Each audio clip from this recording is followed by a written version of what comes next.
Again, it got me worried here, thinking about the caregivers as well as the teachers, because you can have a fantastic policy, a fantastic process, but those who you would want to call the drivers, the teachers, or for the early school years, the caregivers, are we thinking of having adequate training for them? Well, people always say that people who go into the teaching profession are of a particular breed. Nowadays, I'm not sure whether some people go into profession out of frustration. I'm not sure whether those that are supposed to be in it are not putting their heart, body, and soul into it. And they've got, I'm working in the morning and I'm running my business by the side because I don't earn enough or it is not engaging me enough. I always think that they say teachers are very, very special people.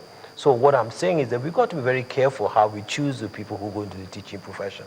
You really got to have, you've got to have the mental makeup, the emotional commitment to be able to be a good teacher, be a good caregiver, as you put it. That again goes into the question of how do we select our teachers, how do we train them, and more importantly, let's bear in mind that when you talk about institutions and schools and so on, where we worry a lot about the state of infrastructure, I as a person would love to work in an area where the environment is right, where it's easy to work, where I can concentrate on the work that I want to do and not be confused or challenged with other things.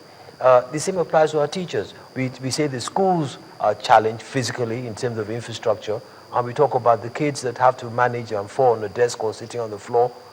In the meantime, we forget that the poor teachers have to teach these children under these circumstances, and that can be very challenging. And unless you're very strong or you're just there for the fun of it, you probably walk away and say that, look, I don't have to go through this. Should we get back the teacher training institutes?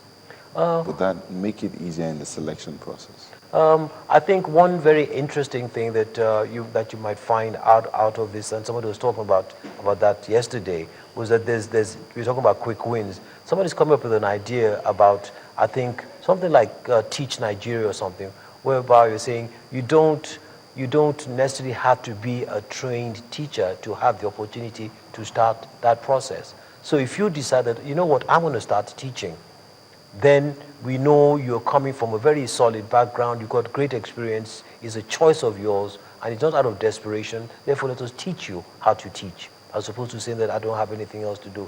I don't understand what the training colleges, which ones exist, and how that whole process is followed today. I don't know.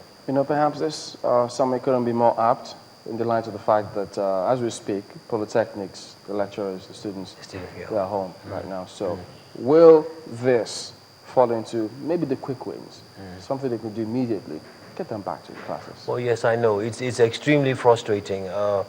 Even in our firm, we have people that have sort of by default serving internship because there's nothing else to do and to keep them out of trouble. I hope that we can resolve it. I hope that the voice of those concerned would be heard, and I hope they'll be participating in the summit. But it's just one of the many, many issues that we need to resolve for now. Because it's really, really important. I'm excited that, the NESG has taken this up, because we all saw how agriculture actually was leapfrogged after the 19th session.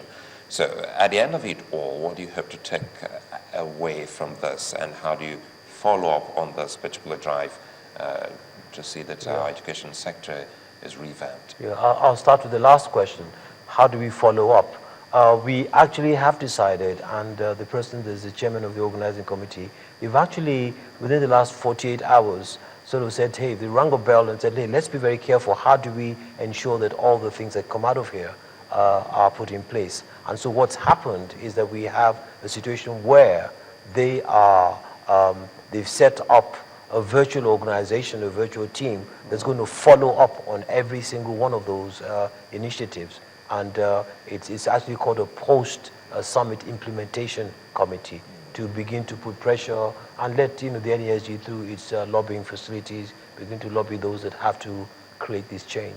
Because that's very important, lobbying. And how do you hope to do all of that? Because I know you're not into mainstream politics in the country, so how... Well, don't forget again that when you look at the structure of the Economic Summit Group, we have policy commissions. We have 9 policy commissions. Don't ask me to name all of them. I get into trouble. I don't always remember them. But we certainly got the one, because the one that's dealing with education is for human capital development. Okay. We've got one on oil and gas. We've got one on infrastructure. We've got one on governance and institutions and so on. And the policy commissions, they work. And they actually, in fact, that's what the NESG is doing throughout the whole year. We're having all these policy commissions meeting at different times, and it all ends up with the annual summit, okay? So as a result of that, you find that we hope, and the policy commissions, they are made up of volunteers. Nobody's sort of on a 9-to-5 job where this is where we're concerned. And don't forget, when you join the policy commission, it's because you've got the interest, you've got the network, you've got the influence, or maybe you're just affected by it. And therefore, there will always be a way for you to begin to address different approach different people and different groups. And the NESG, by virtue of the kind of strength and power and recognition that we have, we can also help policy commissions along in these different areas. All right, give us a quick word about the last summit. Focus was on agriculture. Yeah. What's going on with that? Well, with that, I think the major thing, and don't forget again, NESG, we're looking at things at the policy level. I think the major thing there is that we're trying to get legislation on the growth enhancement scheme. Okay. Within that, you have a whole range of things that the administration has put in place. So the growth enhancement scheme is one. The crop processing zones, which is another major initiative that also is seeking a kind of legislative backing to ensure that, again, we don't pull the plug on these things once it's taken place. And probably more interesting is, I think, the level of investment that's been taking place. When we're talking about the high-end investment, I mean, Dancer, the Dangote company, they're putting about $516 million on tomatoes, sorghum, and another type of plant. Flour mills of Nigeria, $216 million, okay, that they're putting into cassava. You got Cargill, that was quite celebrated. They're coming with about $100 million. So I'm saying that at that high end, which is the type of thing we need to concentrate on, to show people that, look, it is big business, and I hope that it cascades to different levels. So those are some things that have taken place. Commodity exchange. That again is process. That's is work in process. The Minister for Industry, Trade and Investment, that's in his area, and I know that work is going on there. We have different players who are experts in that area that are debating on who does what and what kind of rules will govern, ensuring that we can privatize that commodity exchange. All right, Mr. Foluso Philips, Chairman of the NESG, thank you for coming on this morning, and we wish you a fruitful deliberation. Thank you very much. It's been great coming here. Thank you.